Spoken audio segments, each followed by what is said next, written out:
咩係含體？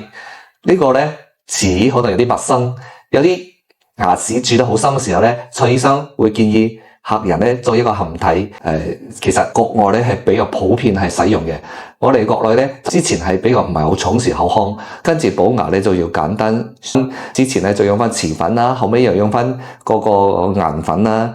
之後你用樹脂覺得幾高級下。其實真正可以用得到，結塞面積比較大，一定係含體。含體係乜嘢咧？係醫生會將你個結塞部位咧車乾淨，跟住吸個牙模俾翻工廠去做翻一個金屬嘅或者係陶瓷嘅，就將呢個結塞位同一個部位咧做翻可以恢復翻牙齒正常嘅外形。跟住咧呢個含體咧就將黐翻你呢個結塞嘅呢個牙體部位，就可以完整個恢復咗牙齒嘅外形。